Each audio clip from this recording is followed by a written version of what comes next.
হযরত ওমর বলেন, একবার আমি রাষ্ট্রের হিসাব করছিলাম মোমবাতি ধরিয়ে অথবা শলাকার উপরে জয়তুনের তেল লাগিয়ে আমি একটা হিসাব করলাম।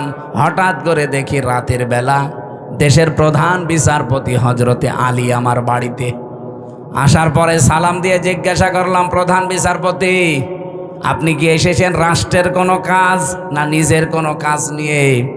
হযরতে আলী বলে, খলিফা, আমি এসেছি আমার পারিবারিক একটা সমস্যা নিয়ে। হযরত ওমর সঙ্গে সঙ্গে বাতিটা লিভিয়ে দিলেন। হযরতে আলীর মন খারাপ হয়ে গেল, কি গো, আমি দেশের প্রধান বিচারপতি, আমি এসেছি দেশের প্রধানমন্ত্রীর কাছে, আমারে দেখলে তো আরো আলোকসজ্জা বেশি করবে।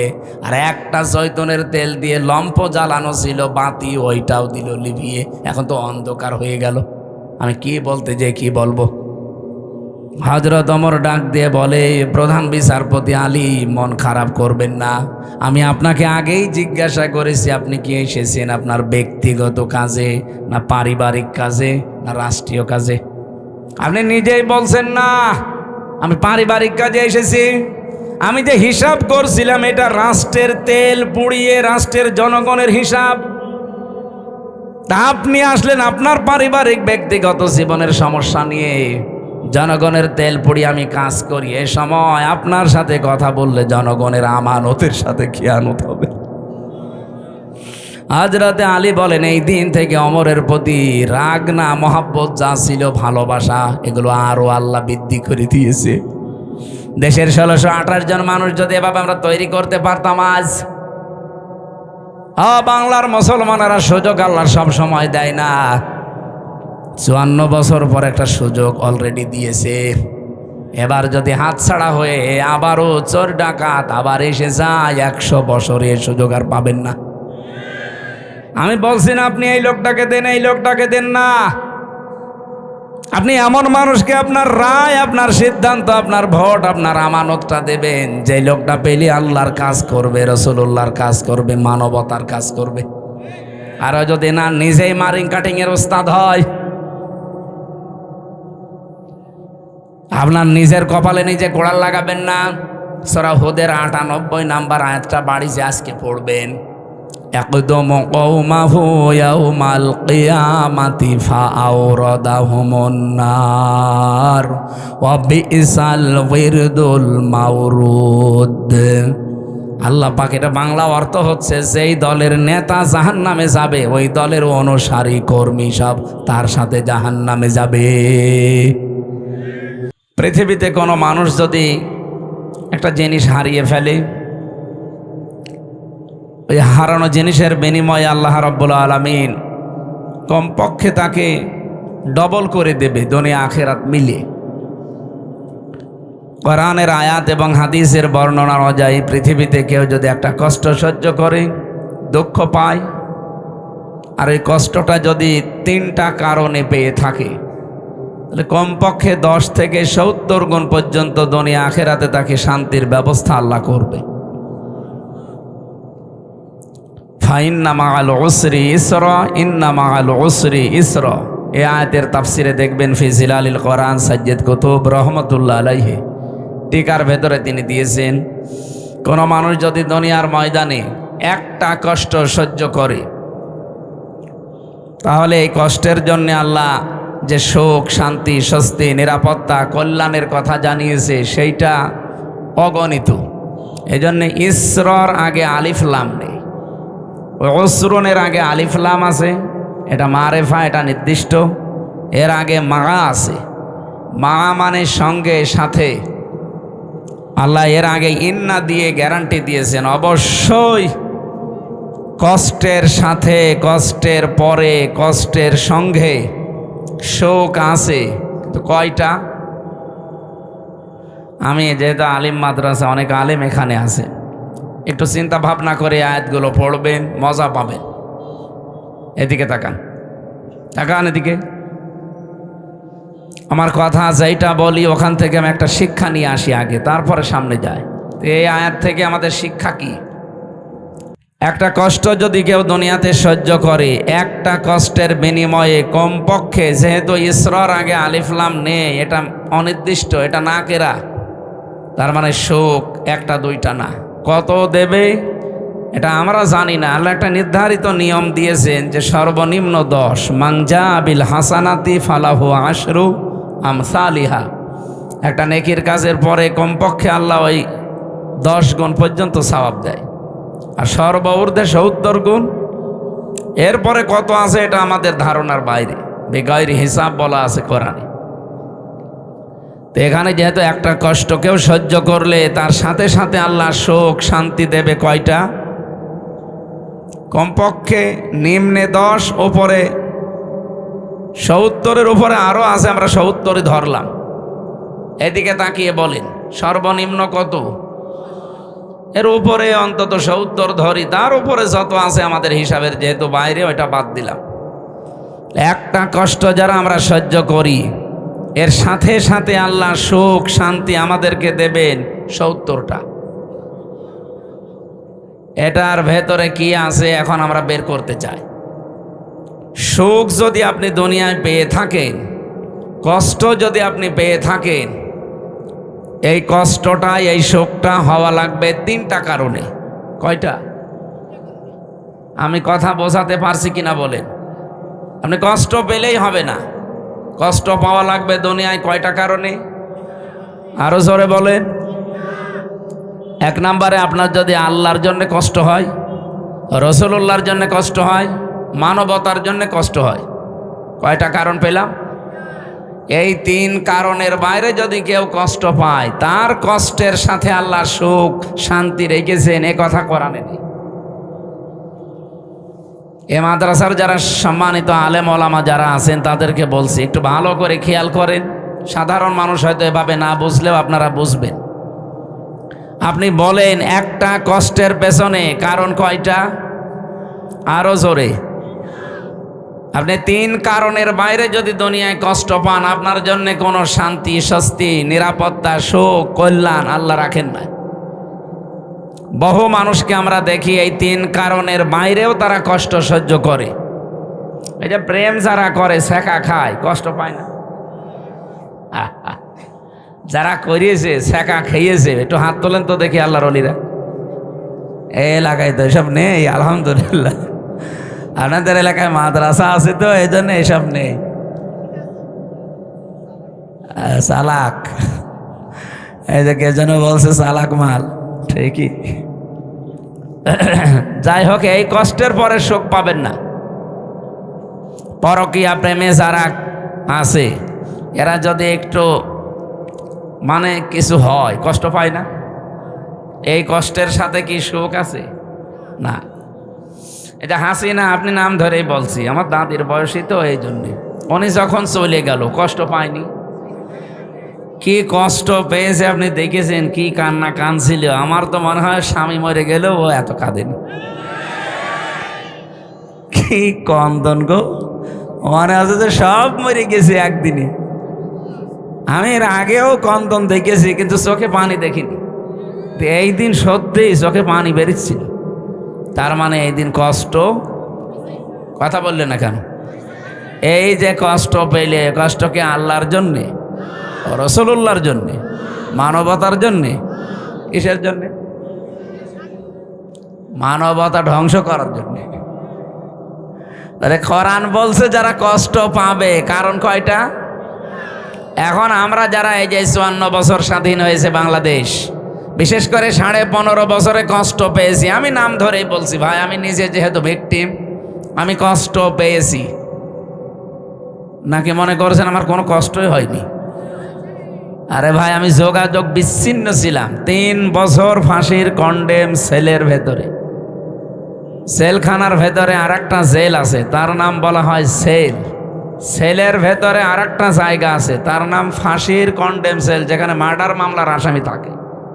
আমি কি মার্ডার করে গিয়েছিলাম? এর ভেতরে আর একটা জায়গা আছে, তার নাম কবর সেল। এটা রাজশাহী আছে আর যশোরে আছে, আর গাজীপুরের কাশিমপুর কারাগারের 4 নাম্বারটায় আছে। এছাড়া আর বাংলাদেশে সেরকম কোনো জায়গায় আমি পাইনি। আমার যেহেতু বিভিন্ন জায়গায় নিয়ে যেত কষ্ট দেওয়ার জন্যে। জেলখানায় দিলে 3 বছর না 30 বছরও আমি এত কষ্ট পেতাম না। 24 ঘন্টা একটা রুমের ভেতরে। রুম কিসের? এদিকে 3.5 হাত, এদিকে 2.5 হাত, একটা কবরের মতো। এর সামনে আবার টয়লেট দেওয়া, ওর ভেতরে খাওয়া, ওর ভেতরে গোসল, ওর ভেতরে ঘুমানো, ওর ভেতরে পড়াশোনা। এই তারপরেও যদি একটু 10-15 দিন পরে বাড়িতে একটু কথা বলতে দিত যে কেউ বেঁচে আছে না মরে গেছে, না। 3 বছর দেখা সাক্ষাৎ নেই, কথা তো নেই। অথচ সারা জেলখানার লোক, যারা ফাঁসির 10 জন ফাঁসির আসামি, মানে 10টা মার্ডার করেছে, সেও আমার সামনে অন্তত 7 দিন পরে পরে একবার কথা বলে, 15 মিনিট 20 মিনিট করে বাড়ি। এই যে কষ্টটা আপনি দিলেন, আমার কি কিছুই হয়নি? আপনি নিজেকে একটু দাঁড় করান তো। আমার এই বয়সে, আমার তখন 30 বছর ছিল, এখন তো 33। এই বয়সে এই কষ্টটা আমি যদি অপরাধ করে পেতাম, আমার কোনো কষ্ট লাগতো না। আমি যদি 10টা মার্ডার করে যেতাম, আমাকে কষ্ট দিতে, আমি মেনে নিতাম। আপনি আমরা যে মামলা দিলেন, ও মামলা তো শয়তানও বিশ্বাস করে না। আমারে মামলা দিয়েছে যে আমি আনসারুল্লাহ বাংলা টিমের প্রধান সারা বাংলাদেশের। অথচ কি ও ছাতা আমি জীবনে নামই শুনিনি। আনসারুল্লাহ বাংলা টিম যে কি, এটা জীবনে আমি নামও শুনিনি। ওর আগে ওই জেলে যেয়ে শুনলাম যে আনসারুল্লাহ বাংলা টিম নামে একটা টিম আছে, ওদেরকে জঙ্গি বানিয়ে বিভিন্ন দেশের মোড়লদেরকে এই ইন্ডিয়ার প্রেসক্রিপশন অনুযায়ী এই দেশে যারা দায়িত্বে ছিল তারা দেখাতো যে এই দেশে জঙ্গি আছে। অথচ এই যে ডিএমপি কমিশনার এখন আমাদের ঝিনাইদহ বাড়ি, শেখ সাজ্জাদ হোসেন, মানে 3 দিন আগে জানিয়েছে যে বাংলাদেশে জঙ্গি বলে কিছু নেই, এগুলো সব নাটক ছিল। কারণ একজন মহিলা নাটক লিখত, আর কাউন্টার টেররিজম আর ডিবিতে যারা কাজ করে তারা এগুলো সব মন্তস্থ করত। যেহেতু যিনি নাটক লিখবে তিনি পালিয়েছে, তে নাটক লিখবে কে? আর যারা মন্তস্থ করবে তারাও তো পালিয়েছে। যারে তারে নিয়ে যেয়ে জঙ্গি বানিয়ে দেয় না, শুধুমাত্র যারা ইসলামপন্থী, যারা আলেম ওলামা, এদেরকে হয়তো নিয়ে যেয়ে 1 মাস 2 মাস 1 বছর 2 বছর গুম করে রাখে। ওই মিনি আয়না ঘর আছে, বিগ আয়না ঘর আছে, এখানে নিয়ে যেয়ে রাখে মাটির নিচে। 1-1.5 মাস 2 মাস 2 বছর 5 বছর পরে বের করবে। এত বড় বড় নখ হয়ে যায়। আমি নিজেও তো 10 দিন ছিলাম, প্রথমে দেখেছি ওই যে দেওয়ালে লিখে রাখে, এই বড় বড় নখ দিয়ে লিখে রাখে যে ভাই কেউ যদি বাইরে যেতে পারেন এই নাম্বারটায় অন্তত জানাবেন যে আমি বেশি আছি। সে লোকটা জানে না যে এটা কোন বছর চলছে, এটাতে 2025 সালও জানে না। এমনকি লোকটা জানে না যে এখন কয়টা বাজে, বা এটা কোন মাস চলছে, কি বার, এটা কি দিন না রাত, এখন কি সূর্য উঠেছে না রাতের গভীর, ওর কিচ্ছু জানা নেই। আমিও তো 10 দিন জানি না যে আমি কি সূর্যের আলো কোনোদিন দেখতে পারবো, সূর্যের আলো কেমন হয়। 10 দিনেই মনে হয় আমি ভুলে গেছি। তাহলে বলেন তো, যে লোকটা 10 বছর 12 বছর পড়ে আছে একটা ঘরে এভাবে, তাও হাতের সাথে পায়ের সাথে শিকল লাগানো, আপনি নিজেকে ওই জায়গায় দাঁড় করান তো, কেমন লাগে আপনার? এই যে নখ তোলে যে সমস্ত জিনিস দিয়ে মেশিন, এগুলো আমাকে দেখিয়েছিল যে এগুলো আমরা দিয়ে নখ তুলি। আমার আগে ছাত্র দলের এক ভাইকে নিয়ে গেল, ও নখ তুলবে। এরকম একটা চেয়ার আছে, চেয়ারে বসিয়ে হাতের সাথে পায়ের সাথে ক্লিপ লাগিয়ে দেয়, গলার সাথে একটা বেল্ট লাগিয়ে দেয় যেন আপনি নড়তে না পারেন। একটা মেশিন আছে, ওইগুলো নিয়ে এসে হাতে আর পায়ের কাছে ধরে, একটা টিপ দেওয়ার পরে একবারে আপনার এই হাতে আর পায়ের 20টা নখ খুলে চলে আসবে। আরে নখ খুলে আসলে তো ছেড়ে দিলে তো হয়, ওর উপরে তখন ওই যে পাতলা মিহি যে লবণ আছে না, মোল্লা সল্ট, ওইটা ছিটিয়ে দেয়। আপনার শুনতে এমন লাগছে, তাহলে আমার কেমন লাগেছে বলেন তো? শিবিরের সভাপতি ছিল দেলাওয়ার ভাই, ওনার একটা নখও পায়নি, প্রত্যেকটা তুলে লবণ দিয়েছে। অথচ উনি সেন্সলেস, জানে না যে আমি মরে গেছি না বেঁচে আছি। তার আছে না পাতলা আছে মিহি তার, তার গরম করে লাল হয়ে যায়, তখন লজ্জাস্থানে ঢুকিয়েছে। পুরুষাঙ্গ ওনার নষ্ট হয়ে গেছে। পরবর্তীতে চিকিৎসার মাধ্যমে আল্লাহ আবার ফেরত দিয়েছে। আমার সামনে বলছিল রিমান্ডে ওই আসাদুজ্জামান, এটা কোলাঙ্গার এই কাউন্টার টেরোরিজমের প্রধান ছিল, এবং ডিসি আব্দুল মান্নান, আরও চট্টগ্রামে বাড়ি আতিকুর রহমান ভূঁইয়া এডিসি। আমি নাম ধরে বলছি কারণ আমি এই সাজাগুলো পেয়েছি তো। শেখ ইমরান হোসেন খুলনা বাড়ি, এরপরে জাহিদ হাসান, গোপালগঞ্জের মনিরুল ইসলাম,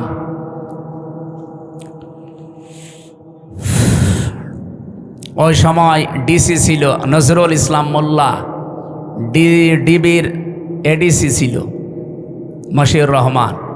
নামগুলো শুনলে একটু শান্তি লাগছে না? যে কত সুন্দর সুন্দর মুসলমানের নাম, অথচ এই মানুষগুলো আল্লাহ একজন আছে, আমার এই যে মরা লাগবে এটা বিশ্বাস করেন। আল্লাহর ভুল ধরতো আমার সামনে, কোরআনের আয়াতের বিভিন্ন বাংলা কটিশন বলতো যে আল্লাহর এটা ঠিক হয়নি। আল্লাহর এই যে মানে না, তাই আমারও ছাড়বে? এই 10 দিনে যে আমি কত গালি খেয়েছি আমার মা বাবা তুলে, আমি জানি আর আল্লাহ জানি। আর সাইদি সাহেবকে মনে হয় প্রতিদিন 50টা করে গালি দেয়। মামলা আমারে দিয়েছেন, আমার যদি দোষ থাকে আপনি খোঁজ করে বের করেন, আমারে কিছু বলেন, সাইদি সাহেবের গালি দেন কেন?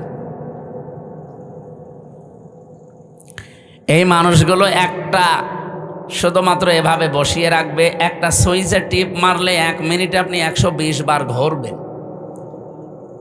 আপনার মাথার মগজ উলট পালট হয়ে যাওয়ার কথা না? ওই বাইরে যখন নিয়ে এসে আমার পাশের রুমে দিল, কি চিৎকার করে কান্না!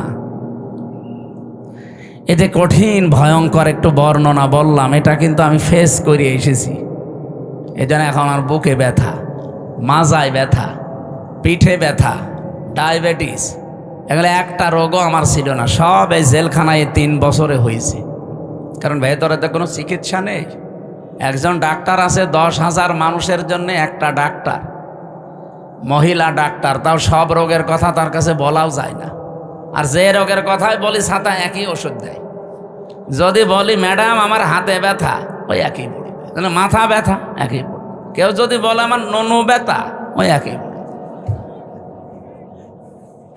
মানে আমার সামনে একজন যে বলছে যে আমার এই জিনিসে ব্যথা, ওই একই বলি। মহিলা করবে কি? কারণ এই কথা কি ওনার সামনে বলা যায়? একজন পুরুষ মানুষ যেখানে 25-30 বছর বয়স আমার, আমি এই জিনিস দেখাতে পারবো তার কাছে? তাও একজন দেখিয়ে ফেলেছিল, মানে সহ্যের বাইরে চলে গেছে। কি করবে? জিনিসপত্র মানে মোটা হয়ে গেছে, ফুলে চিকিৎসা নেই, ও যে লেখার ওই একই বড়ি দেয়। তখন বসে এই দেখেন, কি দেখবেন দেখেন।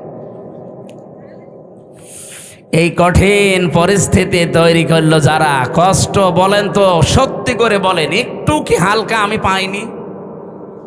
এই 3টা বছর আমার কাছে মনে হয় 30 বছর যা বেঁচেছিলাম তার চাইতেও বেশি কষ্ট পেয়েছি।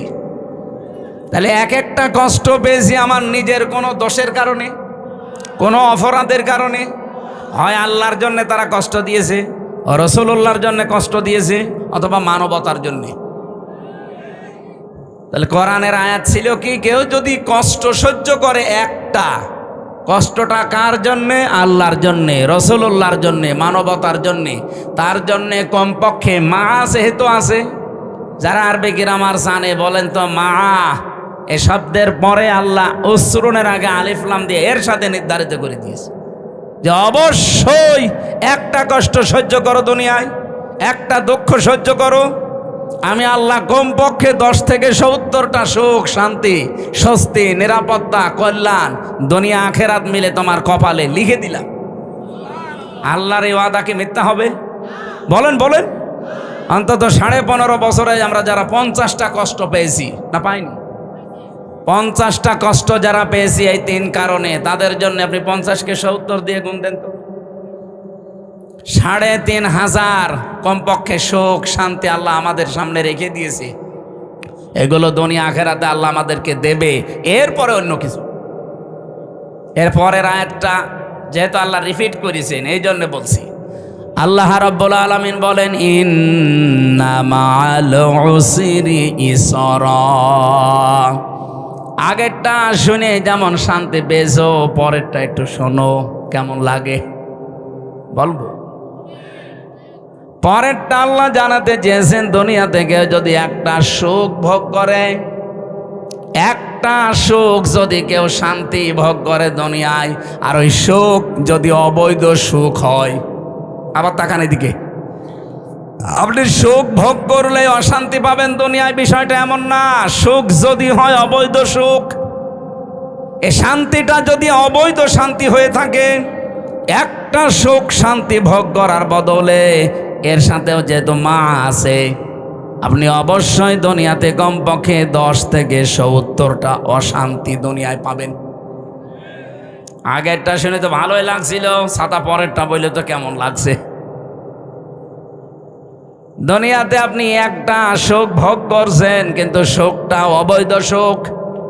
ও নওগাঁবাসী, ইমান থেকে বলবেন, যদি থেকে থাকে আপনার বিবেকে যদি কাজ করে, 15.5 বছরে যারা ছিল তারা সুখ পায়নি।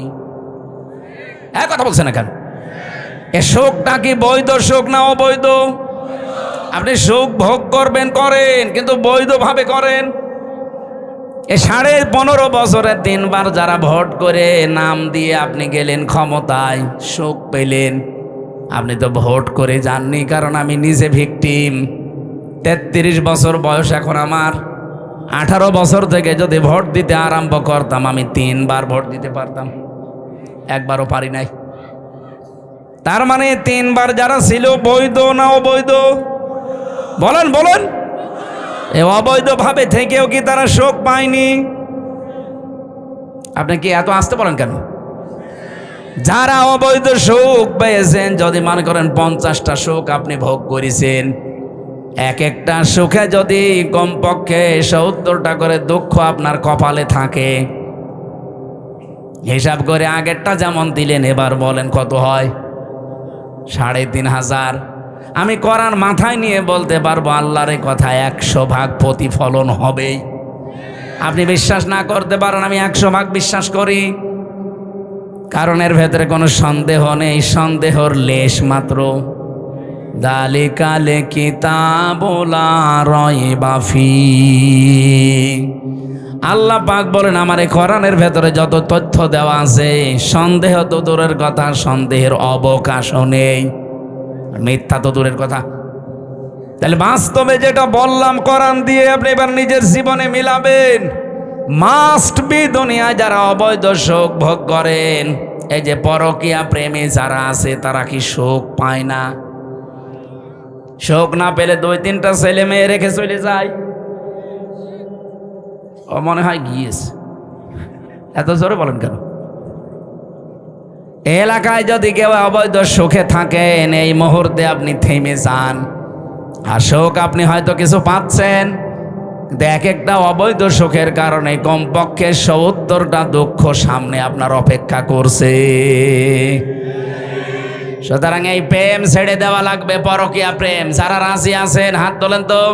এই কার সাথে লাইন আপনার? বিয়ে করেছেন? বিয়ে করলে তো আপনার আর লাইন করার দরকার। আমি এখান থেকে একটা শিক্ষা দিতে চাই, যেহেতু রেকর্ড হচ্ছে, এটা জাতির জন্যে বলবো। এটা আমার অন্য দিকে নিয়েছেন না, যে হুজুর যা বলো সব আমার গায়ে লাগে। যেহেতু অবৈধ সুখ ভোগ করলে এক একটার জন্য শাস্তি কয়টা? আরো জোরে। করেছে তাদের এখন শাস্তি আপনি দেখতে পাচ্ছেন। এত কিছু তারা করেছিল, এখন ভোগ করতে পারছে না। কয়েকদিন আগে সিঙ্গাপুরে ছিলাম, মালয়েশিয়া, কয়েকটা দেশ ঘুরছিলাম, দেখি এই দেশ থেকে যারা পালিয়ে গেছে, ওরা কিন্তু ওই দেশে সাহেব পাড়া বানিয়েছে, সেকেন্ড হোম ওদের আছে, তো থাকতে পারে না, তালা লাগানো থাকে হচ্ছে হোটেলে। আমি সেই হোটেলে উঠেছিলাম, নিচে নেমে দেখি 2 শয়তান চা খাচ্ছে। কি গো হুজুর, আমরা আগেই পালিয়েছি। আপনি পালাইলেন কেন? আপনার না 620টা বাড়ি। ওই যে চট্টগ্রামের একজন ছিল না, কি মন্ত্রী যেন, ভূমি মন্ত্রী, 620টা বাড়ি এসে শয়তান। একজনের বাড়ি লাগে কয়টা বলেন তো?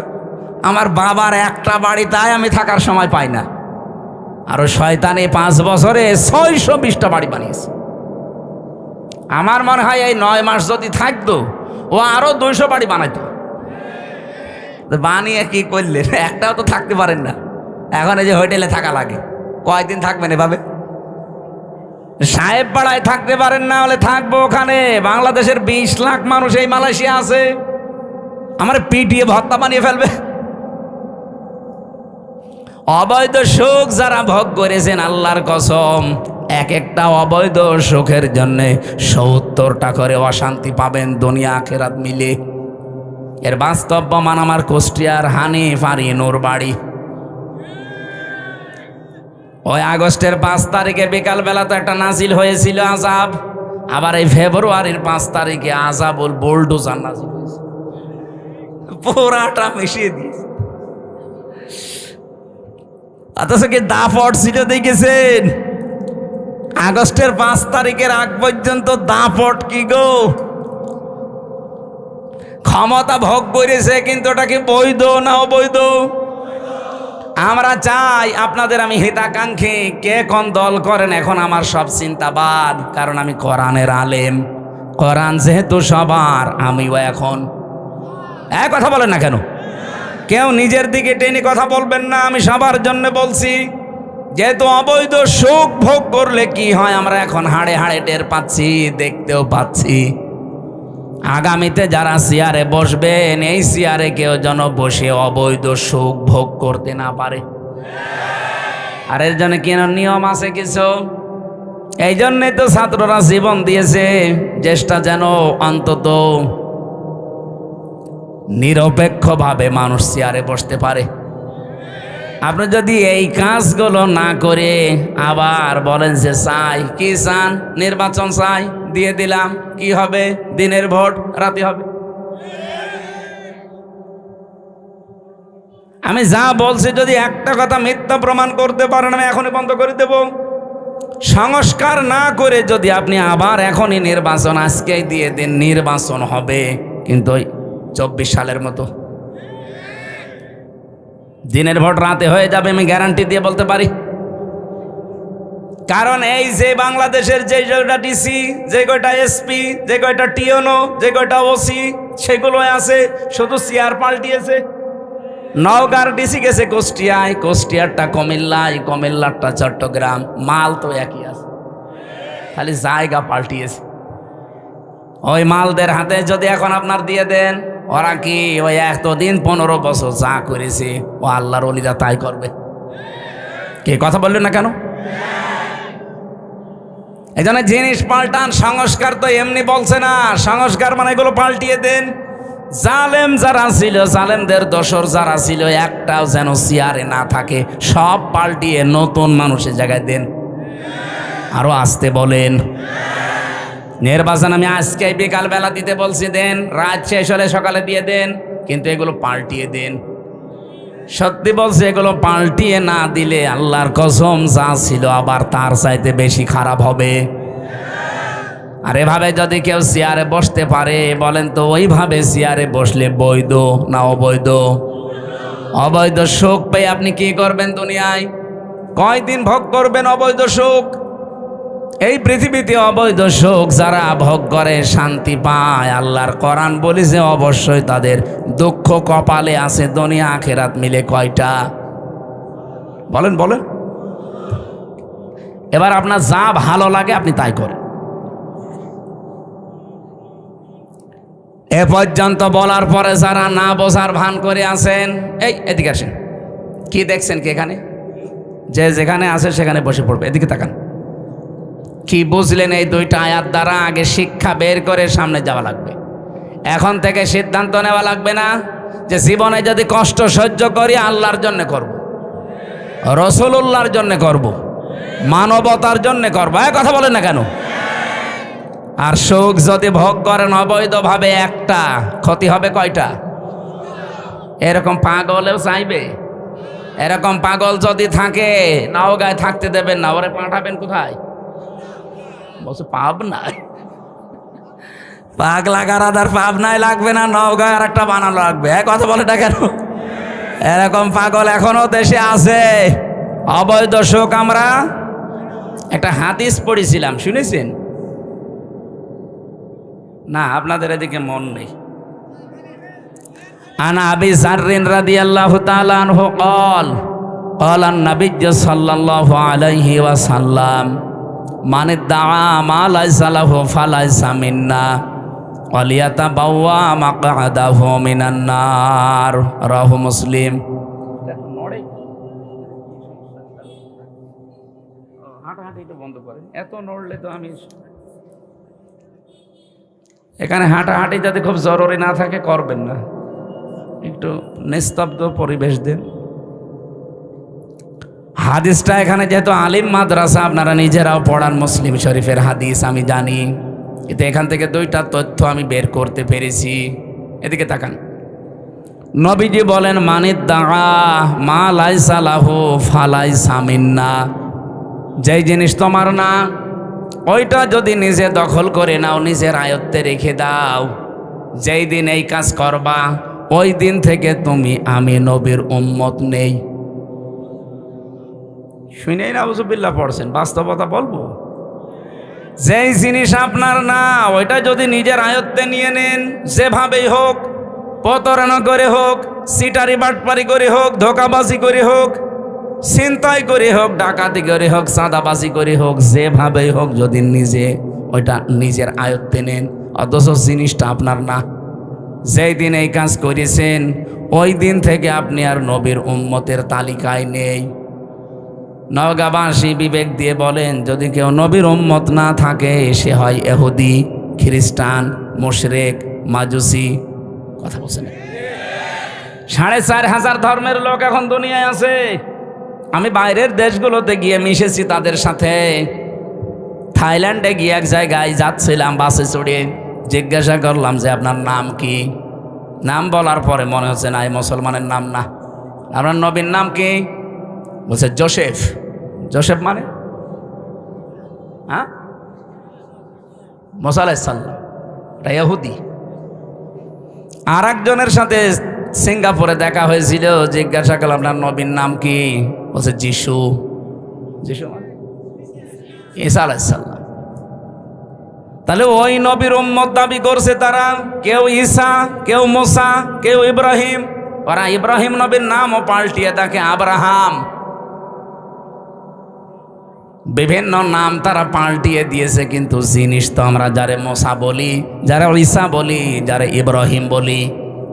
তাহলে ওরা আমাদের নবীর উম্মত কিন্তু দাবি করছে না। জিজ্ঞাসা করলে তো বলে না যে আমার নবীর নাম মুহাম্মাদুর, বলে না, বলে না।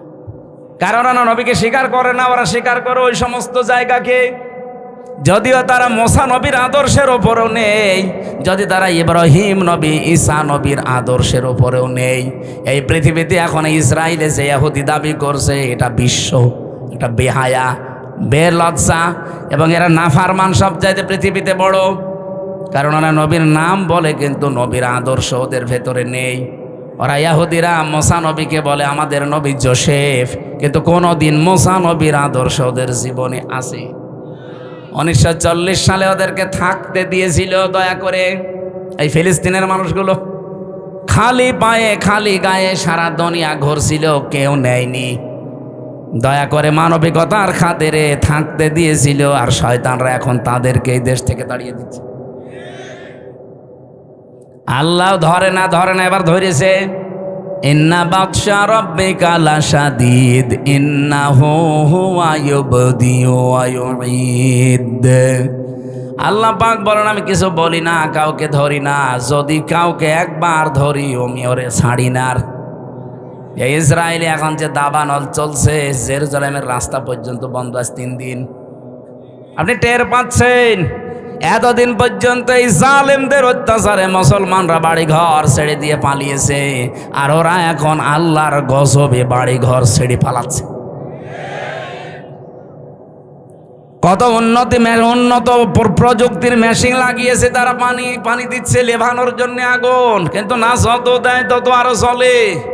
কারণ এই আগুন তো আর হামজা লাগায়নি, আগুন লাগিয়েছে কে?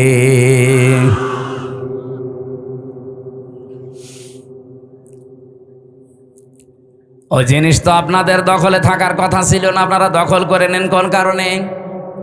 যেই জিনিস আপনার না ওইটা যদি আপনি দখল করে নেন, আল্লাহর কসম করে বলছি, ওই দিন থেকে আপনি কিন্তু নবীর উম্মত আর নেই। আগস্টের 5 তারিখের পরে অনেক মানুষের চরিত্রে আমরা এগুলো দেখতে পেয়েছি। যে জিনিস যার না সেইটা নিজের করে নিয়েছেন। আপনি মনে করছেন কি আপনি নামাজ পড়েন, রোজা রাখেন, আপনি হজ করে এসেছেন, বিশাল পাগড়ি মাথায় দেন, জুব্বা গায়ে দেন, আপনি নবীর উম্মত আছেন? কে বলেছে আপনাকে?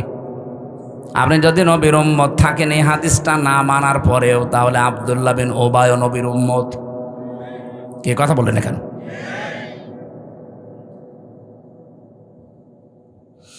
এই যে ভারতে মুসলিম আমাদের বাপ দাদা যারা হাজার হাজার লক্ষ লক্ষ বিঘা জমি জায়গা তারা ওয়াকফ করেছিল মসজিদ, মাদ্রাসা, খানকা, ঈদগাহ, গোরস্থানের জন্যে, অথচ পৃথিবীর এই নিকৃষ্ট মানুষের তালিকায় যে 6 জন মানুষের নাম আছে, তার ভেতরে মোদি আছে 3 নম্বরে। এ মোদি 3 নম্বর লোক। এই তামাম দুনিয়া তাকে ঘৃণা করে। শুধু বাংলাদেশের মানুষ আমরা না, তামাম দুনিয়া। এটা রিপোর্ট দিয়েছে মাইক্রোসফট, খ্রিস্টানরা বানিয়েছে রিপোর্ট।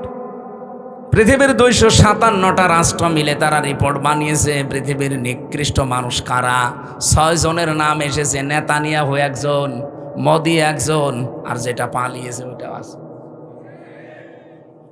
ওটা নিজে ডাকতেও নাম বলা যাচ্ছে না। আপনি কি মনে করছেন এই মানুষগুলোকে শুধুমাত্র আমরা খারাপ বলছি? কে বলেছে? তামাম দুনিয়ার যত সৃষ্টি আছে ওদেরকে সামনে নিয়ে যান, ওরা এই নামগুলো শুনলে ঘৃণা ভরে প্রত্যাখ্যান করছে।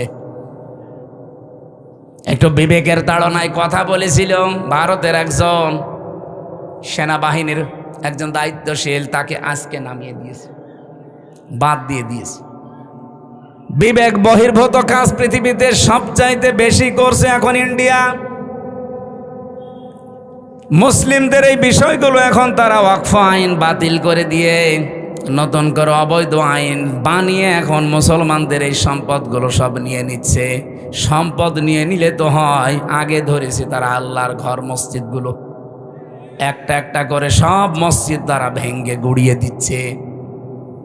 পৃথিবীর মানুষেরা মাটির নিচে আমরা শুনি যে তারা তেল পায়, গ্যাস পায়, সোনা পায়, রূপা পায়, আর এই শয়তানরা শুধু মাটির নিচে মন্দির পায়। তাও যেখানে সেখানে মন্দির পায় না, শুধু মসজিদের নিচে। যে এই মসজিদ ভাঙ্গে বলে এখানে 500 বছর আগে মন্দির ছিল। আমরা যদি এখন বাংলাদেশে আওয়াজ তুলি যে ঢাকার স্বামীবাগে যে ইস্কন মন্দির, এটা 1000 বছর আগে মসজিদ ছিল, মেনে নেবেন? এই জন্য হিন্দু ভাইদেরকে বলবো, আজকে গোবিন্দ পরামানিকের বক্তব্য শুনেছেন, হিন্দু মহাজোটের মহাসচিব, তিনি সভাপতি। এই লোকটা জানাচ্ছে তামাম পৃথিবীর হিন্দুদেরকে আহ্বান জানাই, এই মাতাল মোদিকে আপনারা থামান। কারণ ও শুধু হিন্দুদের জন্য না, তামাম পৃথিবীর মানবতার জন্য আজ ক্যান্সার হয়ে দাঁড়িয়েছে। ওরে যদি না থামানো যায়, পৃথিবীর সামনে কিন্তু বসবাসের অযোগ্য হয়ে যাবে। অলরেডি দাঙ্গা আরম্ভ করে দিয়েছে ভারতে। আরে ভাই, দাঙ্গা ওখানেই থাকবে না, দেখেন 10 দিন পরে ঢুকলো বলে বাংলাদেশে। কারণ আশপাশের কোনো রাষ্ট্র এখন নিরাপদ না।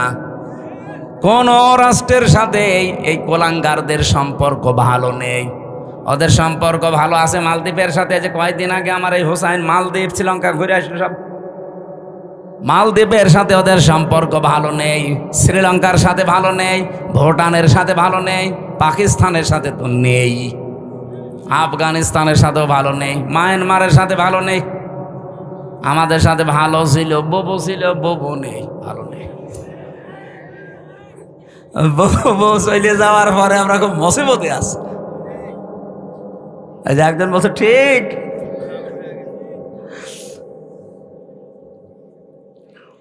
বউরে এতদিন শুনতাম নাকি যে স্বামী স্ত্রীর সম্পর্ক, তো এটা তো মিথ্যা কথা। কারণ দাদা তো ফুল হাতা আর আমরা হাফ হাতা। ফুল হাতা বোঝেন? আমি জেলখানা এটা বুঝতাম না। জেলখানায় এক পেয়েছিলাম, জেলার দেবদুলাল। ও যখনই জেলে প্রবেশ করতো, গেট দিয়ে আসার সঙ্গে সঙ্গে কয়েদিরা যারা এক বাক্যে আওয়াজ দিত, ফুল হাতা ঢুকতেছে। তখন বুঝলাম যে বেটা মুসলমানই দিইনি। মুসলমানি না দিলে কি বলে ফুল হাতা। আর আমরা এখানেও ফুল হাতা আছে, এই যে ছোটগুলো। এই না মানে না, ও ফুল হাতা, এই ছোট ছোট গুলো এগুলো সব ফুল হাতা না, এগুলো হাফ হাতা এখন হয়নি। যাই বলেন, এতদিন পর্যন্ত মিথ্যা কথা ছড়িয়েছেন এই 15 বছর যে আমাদের স্বামী স্ত্রীর সম্পর্ক না, এটা আর বলবেন না, এটা সম্ভব না।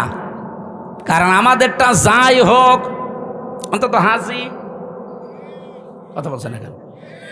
আর দাদা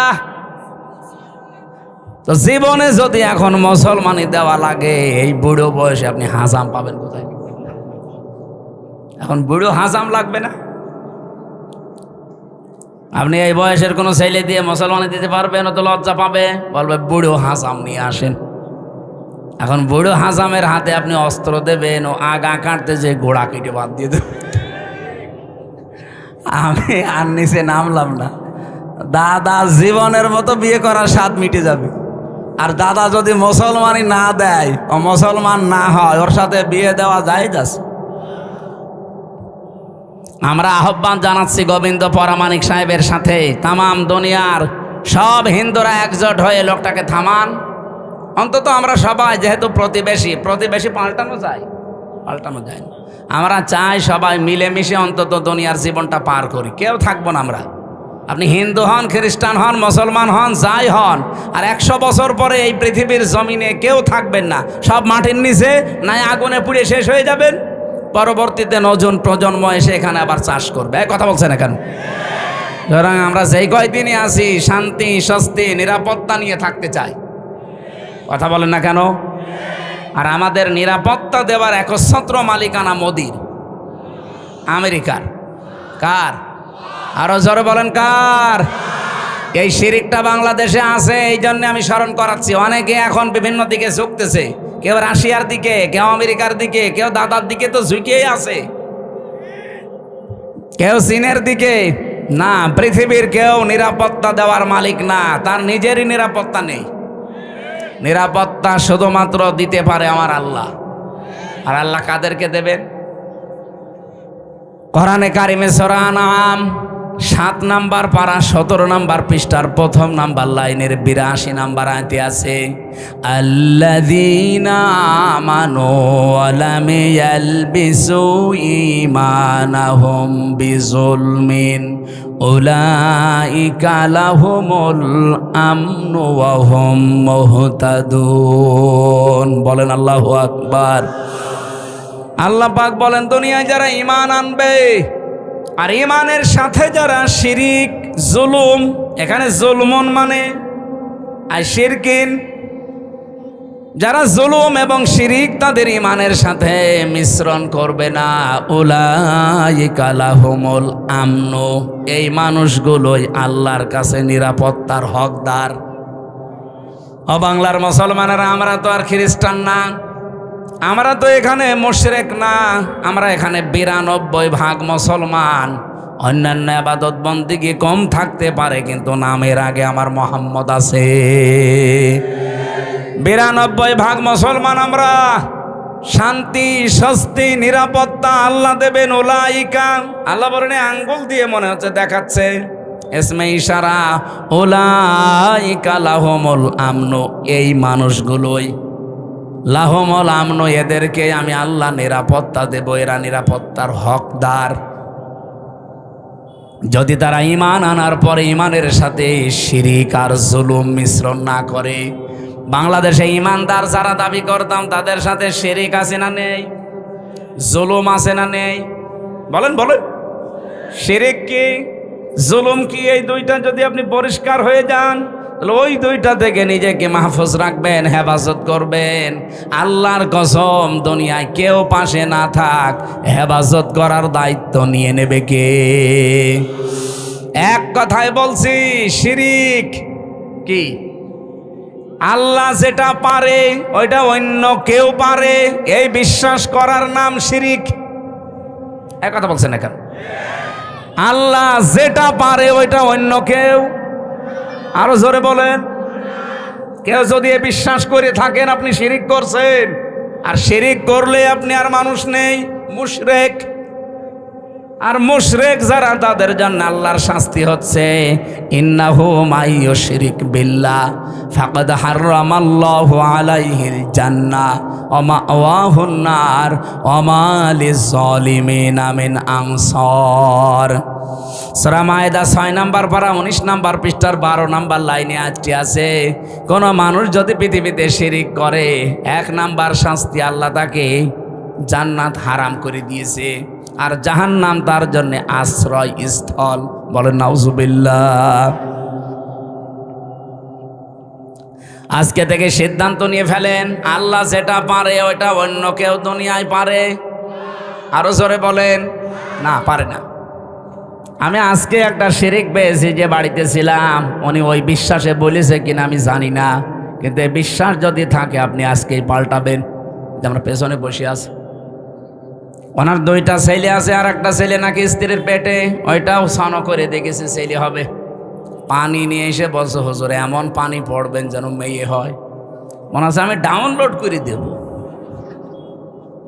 অনেক জ্ঞানী মানুষ, হয়তো এই লাইনের মানুষ না, জেনারেল শিক্ষিত মানুষ, এরকম বহু মানুষকে আমরা এটা পাই যে মানুষগুলোর বিশ্বাস আল্লাহ যেটা পারে দুনিয়ায় অন্য কেউ এটা পারে।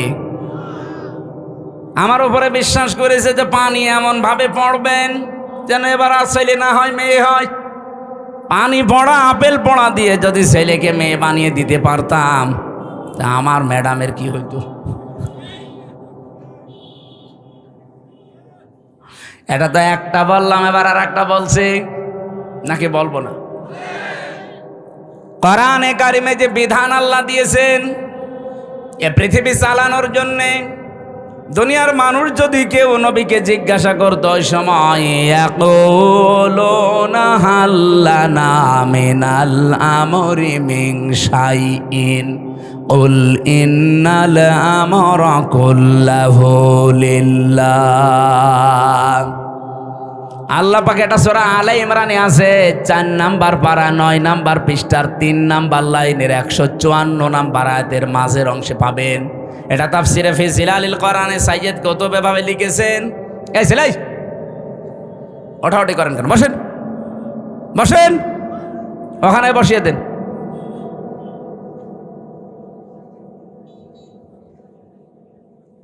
রব্বুল আলামিন বলেন, নবী মানুষ যদি আপনাকে জিজ্ঞাসা করে যে দুনিয়া চালাতে তো আইন কানুন লাগে, এগুলো কি আমরা বানাতে পারি? আল্লাহ সাফ জবাব দিয়েছেন, আপনি বলেন না। কুল ইন্নাল আমরা কুল্লাহু লিল্লাহ। আইন শুধুমাত্র বানাতে পারে কে? আরো জোরে বলেন। আল্লাহর দেওয়া আইনের পাশাপাশি কেউ যদি আইন বানায় সে শিরিক করছে। কি কথা বলেন? আপনি 318 পৃষ্ঠার এই বইটা পড়েন, এই যে নারী কমিশন বানিয়েছে যেটা, পুরাটা পড়ে দেখেছি আমি। এখানে আমার দৃষ্টিতে প্রত্যেকটা পয়েন্টে তারা ভুল করেছে, আর অধিকাংশগুলো আল্লাহর কোরআনের আয়াতের বিরুদ্ধে লিখেছে। ওরা 3 নাম্বার পয়েন্টে এটা লিখেছে যে দেহ আমার, সিদ্ধান্ত আমার, এটা কোরআনের আয়াতের বিরুদ্ধে। সূরা আরাফ এটা 8 নাম্বার পারা 16 নাম্বার পৃষ্ঠার 12 নাম্বার লাইনের 54 নাম্বার আয়াতে আছে, মাঝের অংশে পাবেন আলা লাহুল খালকু ওয়াল আমরু। আল্লাহ বলেন এ পৃথিবী বানিয়েছি আমি, সিদ্ধান্ত দেবে কে? আর ওরা বলছে দেহ আমার, সিদ্ধান্ত আমার। আরে ভাই, দেহ আপনার মানে? আমার এই যে 33 বছর বয়স, 34 বছর আগে আমির হামজা নামে কোনো অস্তিত্ব ছিল? আসতে বলেন। হালাতা হালাল ইনসান হাইনুম মিনাদ দাহরি লাম ইয়াকুন শাইয়াম মাযকুরা। মানুষের জীবনে কি এমন সময় যায়নি যখন সে উল্লেখ করার মতো কিছু ছিল না? তা আমি তো 34 বছর আগে আমার বাবার বিয়ে হয়েছে, 35 বছর আগে, 34 বছর আগে অন্তত আমি দুনিয়ায় উল্লেখ করার মতো হামজা ছিলাম না। তে দেহ আমার হয় কি করে? এখন যদি বলেন না আমার মা বাবার, কে বলেছে আপনার মা বাবার? বিজ্ঞানের কাছে জিজ্ঞাসা করছে যে দেহটা কে বানিয়েছে। বিজ্ঞান বলছে বাবার স্ফলিঙ্গ দিয়ে দ্রুত গতিতে যে পানিটা বের হয়ে যায়, এইটা দিয়ে কমপক্ষে 4টা জিনিস তৈরি হয়।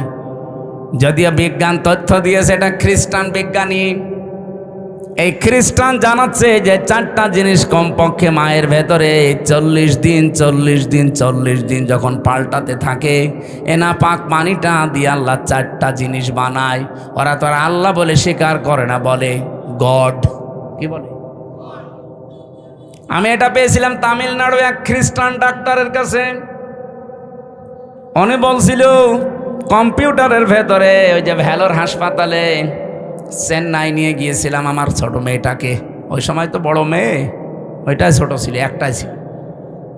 বলছিল রক্ত, গোশত, চর্বি আর চামড়া, মায়ের রেহেমের ভেতরে যে নাপাক পানিটার থলি আছে, ফিকরারি মাকিন বলা হয় যেটাকে, ওখানে একটা সুরক্ষিত জায়গা, একটা নাপাক পানি আছে।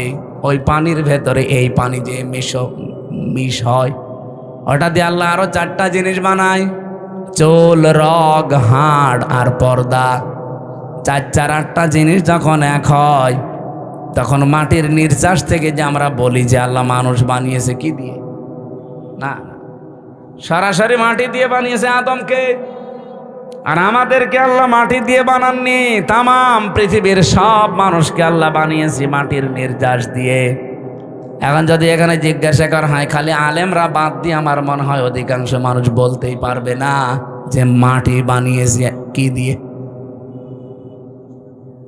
মশলা দিয়ে।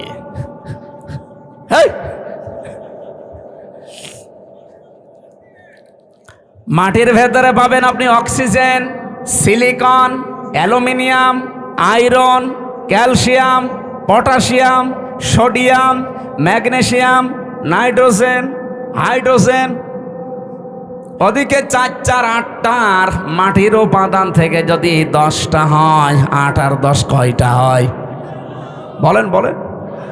আপনি এখানে এইটা না ভিড়িয়ে যদি কম্পিউটার দিতেন অথবা ল্যাপটপ সেট করেন, আমি আপনাকে এখন হাতে কলমে দেখাতে পারবো যে মানুষের 3.5 হাত বডি বানাতে 18টা জিনিসে হবে না, কমপক্ষে 23টা জিনিস লাগবে। সূরা আলে ইমরানের 6 নম্বর আয়াতে এই তথ্যগুলো পাবেন। ওয়াল্লাযী ইউসাউবিরুকুম ফিল আরহামি কাইফা ইয়াশা লা ইলাহা ইল্লা হুয়াল আজিজুল হাকীম। তিনি সে আল্লাহ যিনি মায়ের রেহেমের ভেতরে তোমাদের আকৃতি তৈরি করেন। আকৃতি তৈরি করতে কমপক্ষে 5টা জিনিস তো লাগবেই। এই তথ্যটা এবার পাবেন সূরা নাহলে 14 নম্বর পারা, 14 নম্বর পৃষ্ঠা, 13 নম্বর লাইনের 78 নম্বর আয়াতের মাঝে আছে। ওয়াজআলা লাকুমুস সামআ ওয়াল আবসারা ওয়াল আফইদা ইলা আখিরি আয়া। আল্লাহ পাক বলেন শ্রবণ শক্তি, দর্শন শক্তি, বাক শক্তি, আকেল শক্তি, ঘ্রাণ শক্তি, এগুলো আমি আল্লাহ আমার রব নামের কারণে দিয়েছি। আমরা ওদিকে 4-8 পেয়েছিলাম মার বাবার থেকে, মাটির উপাদান 10, কত হয়? আমার আল্লাহ নিজে রব নামের কারণে আমাদেরকে ভিক্ষা স্বরূপ দিয়েছেন 5টা। 8 5 13, আর ওদিকে 10, এই 23টা যখন পুরাপুরি এক হয় তখন পূর্ণাঙ্গ মানুষ তৈরি হয়। কিন্তু এই 23টার ভেতরে 2টা 1টাও যদি কম হয়, ও জীবনেও পূর্ণাঙ্গ হয়ে আর আসতে পারবে না, তখন অপূর্ণাঙ্গ হয়ে আসবে। আল্লাহ যদি তাদেরকে বাক শক্তি না দিত তাহলে তারা কথা বলতে পারতো না। আজ যারা বলছে দেহ আমার, সিদ্ধান্ত আমার, এই বাক শক্তিটা দিয়েছে তোর মা বাবা কে? বলেন বলেন। যিনি দিল কথা বলার শক্তি, এখন তার বিরুদ্ধেই কথা আরম্ভ হয়েছে। এই জন্য আমিরে জামাত ডাক্তার শফিকুর রহমান হাফিজাহুল্লাহ মানে ডাইরেক্ট ঘোষণা দিয়েছে, বাংলাদেশে কমিশন রিপোর্ট দূরের কথা, এই কমিশনই আমরা মানি না। এক কথা বলে না কেন? এটা যদি কেউ রাজনীতি মনে করেন, হ্যাঁ এটাই আমাদের রাজনীতি। কোরআন সুন্নাহ বিরোধী কোনো কাজ এই দেশে হওয়ার জন্য আমরা জীবন দেইনি। যারা বসে আছেন আমাদের জীবনের ওপরে বসে আছেন, আপনার ছেলে মেয়ে জীবন দেয়নি। 2732 জন মানুষ যারা মারা গেছে, কয় টাকা দিয়েছেন তাদের পরিবারে গিয়ে? আপনি কয়দিন দেখা করেছেন বলেন? এই মানুষগুলো আপনাকে কোরআনের বিরুদ্ধে আইন তৈরি করার জন্য এই দেশটা উপহার দিয়েছে না? আপনি মুগ্ধকে কবর থেকে তুলে জিজ্ঞাসা করেন, আবু সাইদকে কবর থেকে তুলে জিজ্ঞাসা করেন, রায়হানকে কবর থেকে তুলে জিজ্ঞাসা করেন, ইয়ামিনকে জিজ্ঞাসা করেন, যতগুলো মানুষের, আমি 2732 জন মানুষের তালিকা আমার কাছে আছে, বই আকারে আছে। এই মানুষগুলোকে কবর থেকে তুলে জিজ্ঞাসা করেন, কারণ এরা শহীদ। আর শহীদ যারা, তারা তো মরে না। এরা প্রত্যেকেই বলবে এই দেশে আমরা বৈষম্য দূর করার জন্য জীবন দিয়েছি। আপনি এত কি হয়ে পড়লেন যে আল্লাহর ভেতরে আপনি বৈষম্য খুঁজে পাচ্ছেন? যে নারী পুরুষের সমান অধিকার দেওয়া লাগবে, এটা বৈষম্য করেছে আল্লাহ। এই জন্য এই আইন আমরা মানি না। আমরা নতুন করে কমিশন তৈরি করে ওনার রিপোর্ট দিয়েছি। বিশেষ করে 4টা বিষয় দেখলাম মারাত্মক। 1 নম্বরে বিয়ের ক্ষেত্রে, 2 নম্বরে তালাকের ক্ষেত্রে, 3 নম্বরে অভিভাবকত্বের ক্ষেত্রে, 4 নম্বরে সম্পদাদি বন্টনের ক্ষেত্রে। এই 4 জায়গায় নাকি আল্লাহ পুরুষকে বেশি দিয়েছে, মেয়েদেরকে কম দিয়েছে। এই জন্য এখানে পক্ষপাতিত্ব হয়েছে, ওনারা এটা মানে না।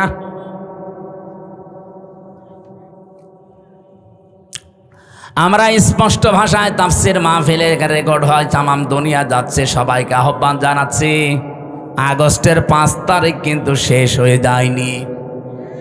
হ্যাঁ, কথা বলেন না কেন? মে মাস অলরেডি শুরু হয়ে গেছে, সামনে জুন, জুলাই 36, আর মাত্র 1 মাস বাকি আছে। রিপোর্ট দেওয়া দূরের কথায়, কমিশনই যেহেতু মানি না, যদি মানতে বাধ্য করেন কিন্তু 36শে জুলাই আবার এদেশে আসবে। আর যদি আবার 36শে জুলাই এদেশে আসে, এত বড় পাওয়ারফুল মানুষ যখন থাকতে পারে নাই, তাদের শিকড় কোন জায়গা থেকে কোন জায়গা ছিল আপনারা তো নিজেরাও জানেন। কি ইউনিয়নের একেবারে ইউনিয়নের চৌকিদার থেকে শুরু করে সংসদ ভবন পর্যন্ত প্রত্যেক জায়গায় স্তরে স্তরে লোক সেট করা ছিল, তারপরেও তারা টিকতে পারে না এই বৈষম্যের কারণে। এখন যদি আল্লাহ রাসূলের বিরুদ্ধে অবস্থান নিয়ে বেশি সফিগিরি দেখাতে চান না, আপনারা টিকতে পারবেন কয়দিন? এদেশে এখন আর দল বেদল নেই। কে আওয়ামী লীগ করে, কে জাতীয় পার্টি করে, কে বিএনপি করে, জামাত ইসলাম করে, ওইটা বাদ। এখন আমরা দেখি আল্লাহর কোরআনে হাত দিয়েছে। কথা বলেন, প্রকাশ্য হাত দিয়েছে। পুরা বইটা আমি শেষ করেছি। কি আশ্চর্য, মানুষ এত সাহস দেখায় কি করে? এখনো পর্যন্ত পিটিয়ে মেরে ফেলেনি তো ভাগ্য ভালো। আপনি কি এটাকে ইন্ডিয়া পেয়েছেন? এখানে নামাজ হয়তো কম পড়তে পারে, রোজা না রাখতে পারে, তা আল্লাহ একজন আছে, রাসূল আমাদের নেতা। এ বিষয়ে আপনি যারে জিজ্ঞাসা করবেন, ওই যে যেটার ফুল হাতা ও বলবে। আবার লজ্জা পাচ্ছে। আপনার লজ্জা কিসে? অতটুকু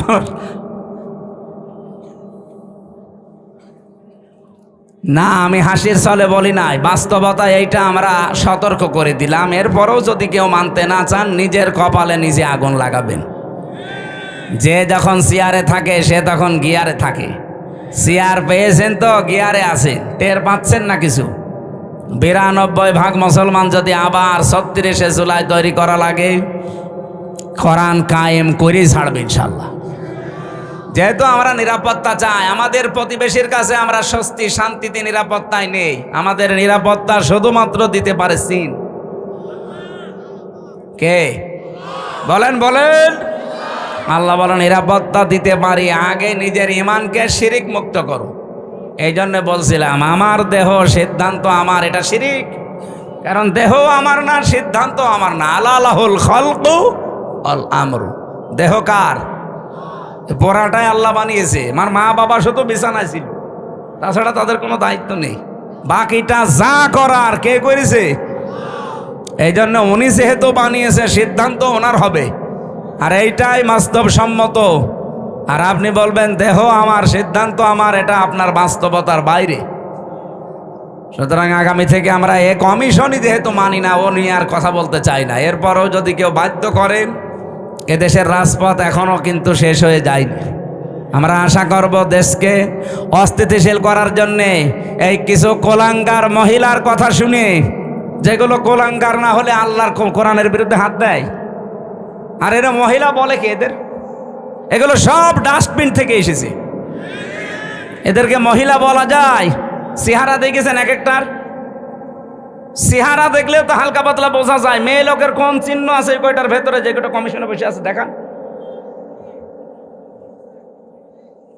সূরা কলমের 13 নম্বর আয়াতের তাফসিরে পড়েছি, যারা কোরআনের বিরুদ্ধে অবস্থান নাই, উতুল্লিম বাদা যালিকা জানিম, এগুলো যার সন্তান।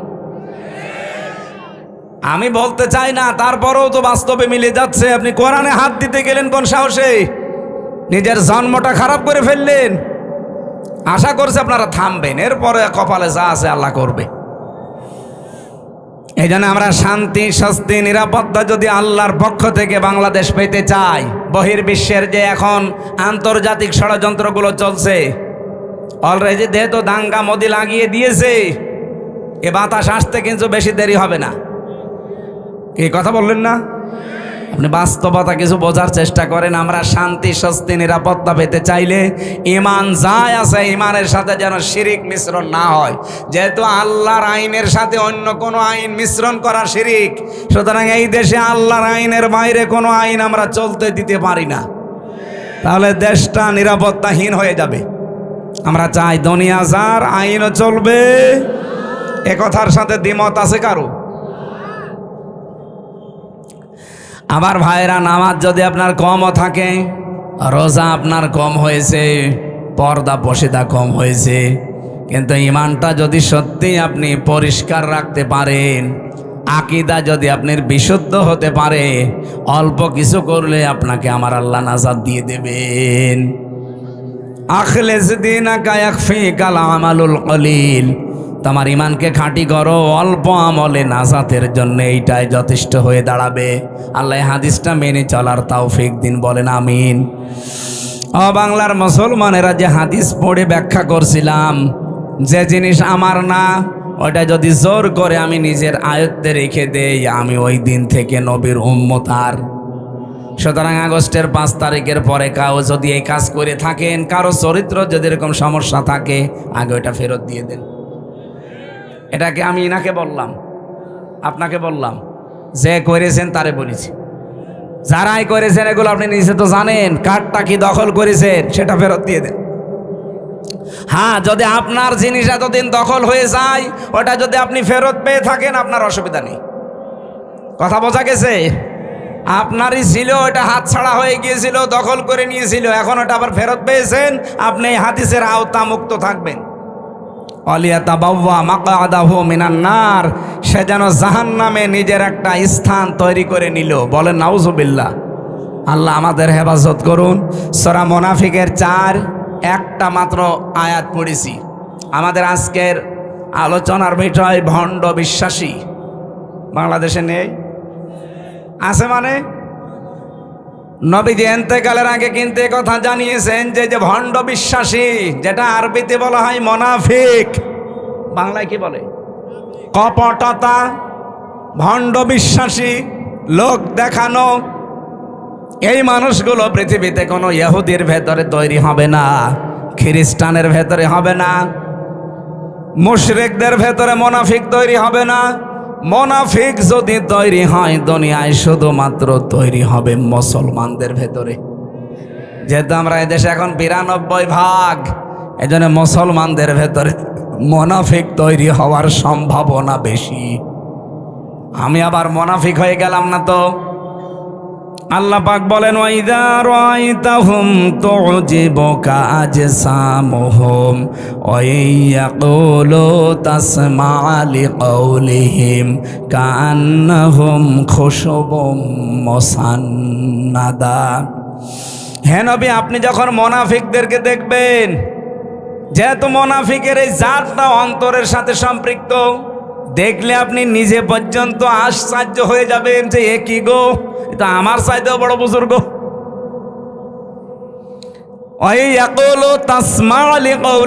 তাদের সাথে যদি আপনি কথা বলেন, যা তাদের কথা যদি আপনি শোনেন, আপনি বিমোহিত হয়ে পড়বেন, আপনি নিজেকে খেয়ে হারিয়ে ফেলবেন যে কি আমিও তো এত সুন্দর করে ইনিয়ে বিনিয়ে কথা বলতে পারি না। মুনাফিকদের ওপরে ফিটফাট ভেতরে বলেন বলেন।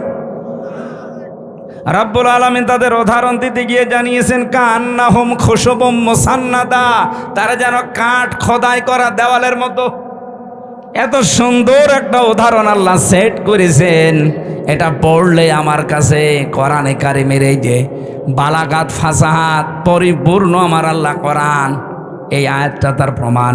কান্নাহুম খুশুবুম মুসান্নাদা, এর বাংলা অর্থ দাঁড়িয়েছে মুনাফিকদের দৃশ্য মনে হয় কাঠ খোদাই করা দেওয়ালের মতো।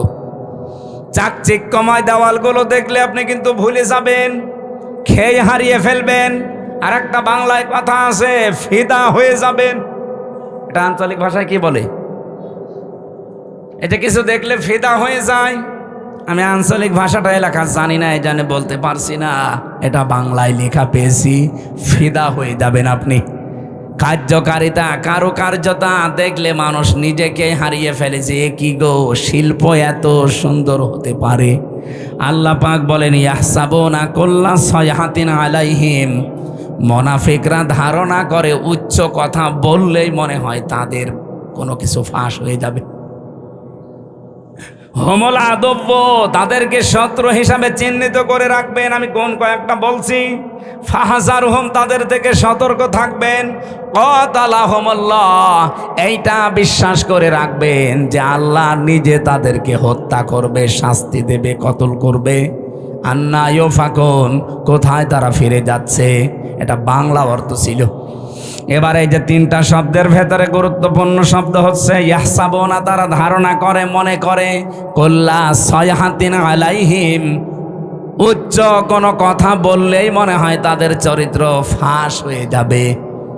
যেহেতু মুনাফিক এটা নিকৃষ্ট আল্লাহর কাছে, রসুলের কাছে এত নিকৃষ্ট, কোরআনে আল্লাহ উদাহরণ দিতে গিয়ে জানিয়েছেন মুনাফিক জাহান্নামে যাবে কাফেরদেরও নিচে।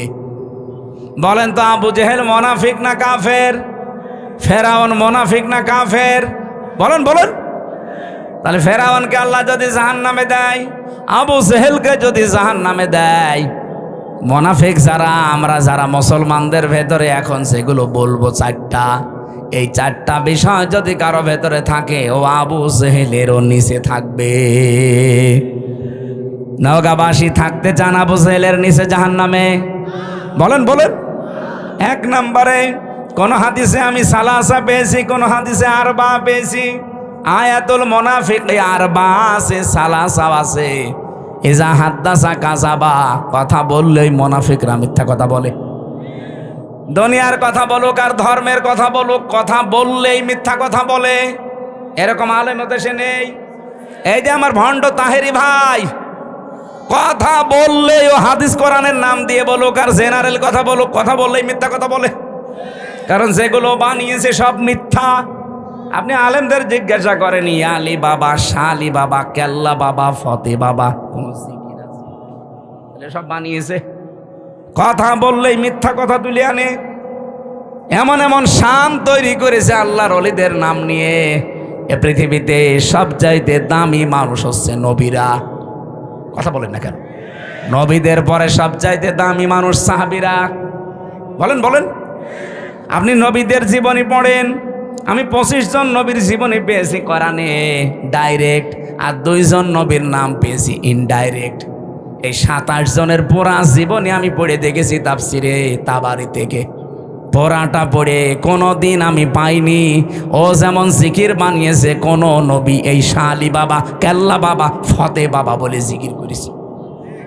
তাহলে পড়াটা মিথ্যা, এটাকে আর ব্যাখ্যা করা লাগবে? সাহাবীদের জীবনী পড়েন, হেকায়েতে সাহাবা সহ যত সাহাবীর জীবন আমি নিজে পড়েছি। একটা দুইটা না, বিশ্ববিদ্যালয়ে থাকাকালীন বহু সাহাবীর জীবন আমার ছিল। পোড়াটা পড়ে কোনো দিন আমি পাইনি একদিনের জন্যে কোনো সাহাবী ইয়া রাসূলুল্লাহ ইয়া রাসূলুল্লাহ এই জিকির করেছে। অথচ ওরা নাম দিয়েছে আহলে সুন্নাত ওয়াল জামাত, ওদের নাম দেওয়া দরকার আহলে বেদাত ওয়াল জামাত।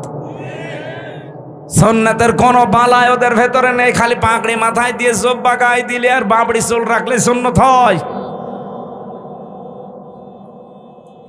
যা যা করছেন সবগুলো মিথ্যার উপরে। কথা বললে যারা মিথ্যা কথা বলেন, ধর্মের কথা বলেন, আর জেনারেল কথা বলেন, কথা বললেই জীবনে মিথ্যা ছাড়া কিছুই পাওয়া যাচ্ছে না। অথচ নবীজি বলেন এই পৃথিবীতে সমস্ত পাপের মা হচ্ছে মিথ্যা। বাইরের দেশগুলোতে আমি যেয়ে দেখেছি ওরা শুধু আজ দাঁড়িয়ে গেছে এই মিথ্যাটা না থাকার কারণে। মালয়েশিয়া তো মুসলমান দেশ, তারা 2004 সাল থেকে আজ দাঁড়িয়ে গেছে, আর আমরা 54 বছরও দাঁড়াতে পারি না। আমি মালয়েশিয়া বিশ্ববিদ্যালয় পড়াটা যখন ঘুরছিলাম 120টা দেশের ছেলেমেয়েরা ওখানে আছে। আমার বিভিন্ন দেশের ছেলে মেয়েদের সাথে আমার পরিচয় হওয়ার পরে ওরা আমারে বলছে, হুজুর এই যে মোবাইলটা, এই রাজশাহী বিশ্ববিদ্যালয় দেখেছেন না, এর চাইতে কমপক্ষে 20 ডবল বড় হবে মালয়েশিয়া বিশ্ববিদ্যালয়। বলছে এই যে মোবাইলটা যদি এখানে পড়ে থাকে সারা দিন সারা রাত, যদি এর পাশ দিয়ে শুধু বাংলাদেশ আর ভারত আর পাকিস্তান এই 3টা দেশের লোক যদি এই রাস্তা দিয়ে না যায়, এই মোবাইল সারা দিন সারা রাত পড়ে থাকবে, কেউ নেবে না। তো বাংলাদেশের লোক আর ভারতের লোক যদি পাশ দিয়ে যায় ও গায়েব হয়ে যাবে। শুনে কেমন লাগে বলেন তো, যে আমার কথা দিয়ে পাশ দিচ্ছে। ওরা আজ দাঁড়িয়ে গেছে শুধু এইটার কারণে। ওরা সত্যের উপরে যতটুকু আছে তারপরেও তো 100 ভাগ নেই। আমার যতটুকু দেখা, এই 10 দিন আমি ছিলাম, এর আগে একবার গিয়েছিলাম, পড়াটা অবজার্ভ করে আমি যতটুকু পেয়েছি, ওই মানুষগুলো আজ দাঁড়িয়ে যাওয়ার পেছনে হচ্ছে মিথ্যা থেকে ওরা দূরে। মিথ্যা বলতে চায় না, ধোঁকাবাজি করবে, মানে খাদ্যে ভেজাল দেবে, ঔষধ মিশাবে, ফরমালিন দেবে, যদি ধরা পড়ে কোনো বিচার লাগবে না, হিসাবও নেই, সঙ্গে সঙ্গে মেরে ফেলবে। এরকম বাংলাদেশে যে রাজশাহীর বাগমারান একটা ছেলে আছে, আমাদের বিশ্ববিদ্যালয় কুষ্টিয়ার বড় ভাই আব্দুল জব্বার মণ্ডল, উনি যতটুকু ক্ষমতা পেয়েছিলেন ম্যাজিস্ট্রেট হিসাবে, যা আরম্ভ করেছিলেন, যদি পেছনে ব্যাকআপ থাকতো আর ওইভাবে যদি বাংলাদেশে 100 জন আব্দুল জব্বার তৈরি হতো, কেউ খাদ্যে ভেজাল দেওয়ার সাহস দেখাতো না। ওদের দেশগুলোতে খাদ্যে ভেজে, সিঙ্গাপুর, মালয়েশিয়া, থাইল্যান্ড, খাদ্যে ভেজাল নেই, এই জন্য শরীরও সুস্থ থাকে। আমি 10 দিনে একটা কাশিও দেইনি, আর বাংলাদেশে এসে আমার 14 বার কাশা লাগতেছে। কারণ এই দেশে খাদ্যে যে ভেজাল, 2 নম্বরে যে জার্ম, যে আকাশে বাতাসে যে পলিউশন, এরপরে এই যে ধোলাবালিগুলো, ওর দেশে একটা খড়কুটা নেই। অথচ বাংলাদেশে যাইতে মালয়েশিয়া প্রায় 5 ডবল বড়। না ভাই, মোনাফিক যদি মোনাফিকি করেন, মুসলমানদের ভেতরে যেহেতু এটা তৈরি হবে, তো এই জন্য আমাদের সাবধান, আমরা যেন মোনাফিকি না করি। 2 নম্বরে ওয়াইদা ওয়াদা আখলাফা, ওয়াদা করলেই তারা খেলাফ করবে। যেহেতু সামনে ওয়াদার একটা মৌসুম আসতেছে, কত মানুষ কত ওয়াদা আপনাকে দেবে, পার হয়ে গেলে পাটনি বাড়ার শালা হয়ে যাবে। ওয়াদা একটাও যারা ঠিক রাখে না। 3 নম্বরে ওয়াইদা তুমিনা খান, যারা আমানত রাখলে খেয়ানত করে। আমানত রাখলে যে খেয়ানত হয় এটা ওয়াজ করা লাগবে না, 15.5 বছরে দেখে ফেলেছেন। দরবেশের মতো মানুষ, এত বড় বড় দাড়ি, যার মাথার চুল থেকে পায়ের স্যান্ডেল পর্যন্ত পুরা সাদা, আর সে নাকি 36,000 কোটি টাকা চুরি করিস। দেশে যদি কোরআনের আইনাজ থাকতো, এই দরবেশের 1 হাত না 2 হাত না, ওরা আরো কিছু জিনিসপত্র কেটে ফেলত। কত চোর এই দেশে, একটাও থাকতো, এমনি তো পালিয়েছে, যেই কয়টা এখন আছে একটাও থাকতো না। আমরা চুরি না করে আমাদেরকে যেভাবে জেলে নিয়ে যেতেন, মাথায় দড়ি দিয়ে, কালো কাপড় দিয়ে মুখ পেঁচিয়ে, পেছনে হ্যান্ডকাপ দিয়ে, ডান্ডা বেড়ি লাগিয়ে, বুলেট প্রুফ জ্যাকেট দিত বুকের ওপরে, মাথার ওপরে টুপি দিত, মনে হচ্ছে যে কি নিয়ে যাচ্ছে, অথচ কিছুই না। আর এখন এত বড় বড় কোটি কোটি টাকা চুরি করা মানুষ মনে হচ্ছে জামায় আদরে কোটে উঠতেছে।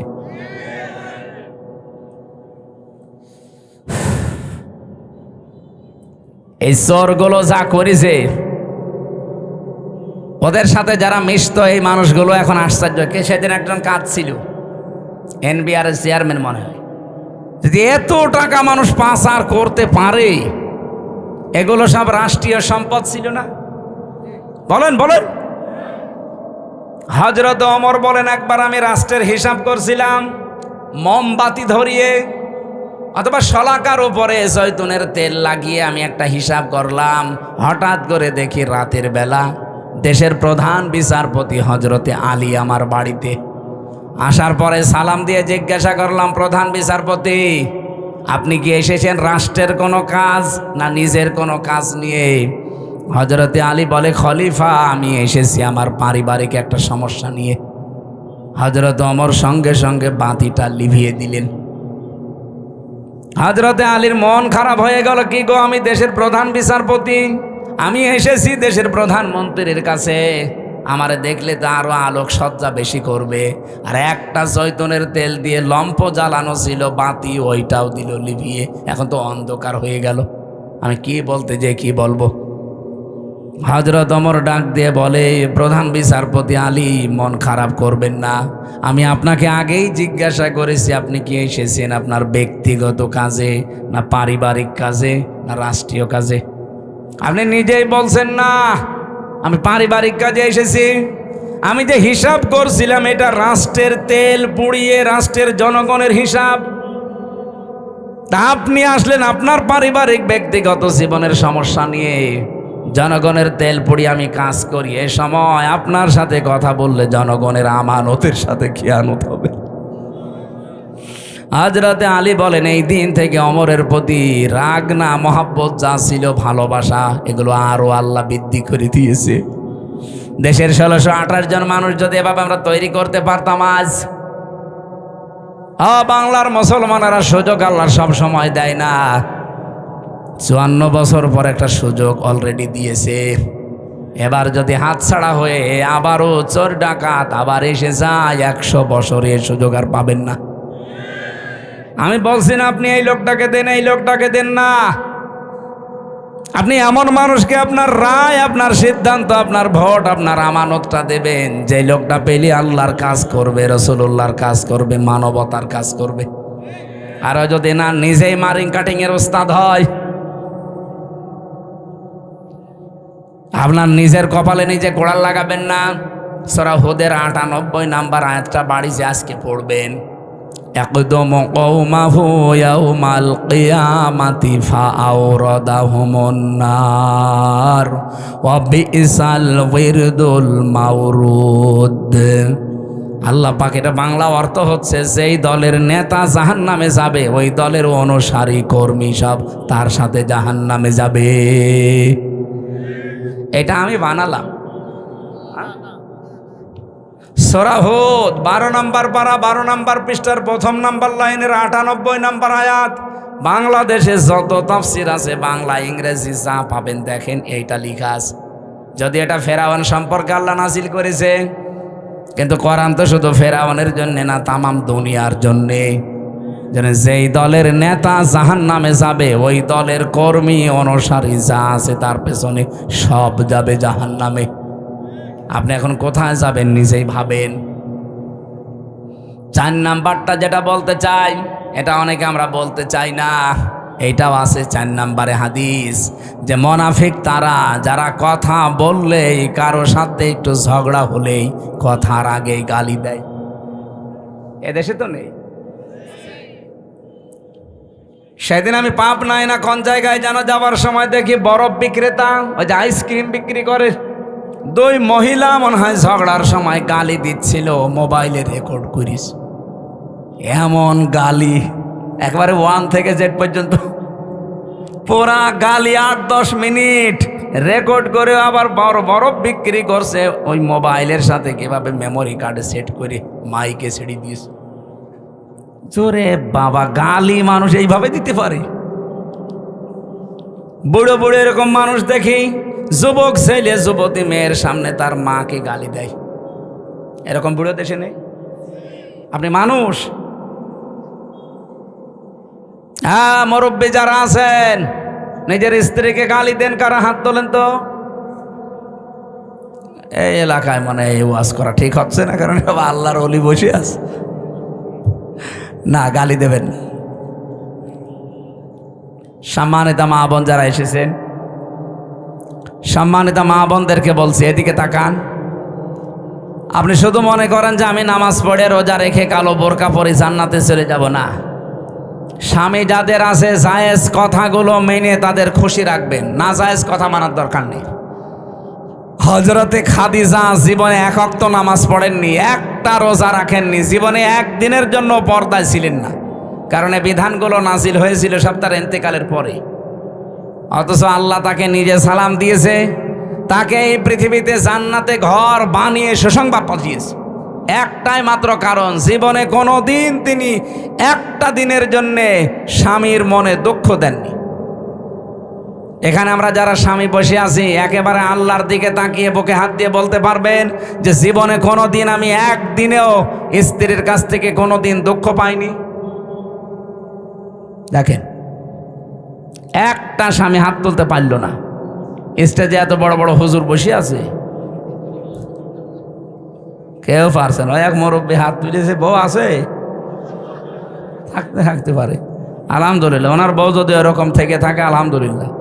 মা বোন যারা এসেছেন, আপনি চিন্তা করে বলেন, এখানে হাজার হাজার স্বামী, একটাও আমরা হাত তুলতে পারলাম না। আমিও পারি নাই, কি করে তুলবো? মিথ্যে কথা বলবো কি করে? পারবো না। এই জন্যে আপনাদেরকে আমি সতর্ক করছি, আপনার আদর্শ যেন খাদিজাতুল কুবরার মতো হয়।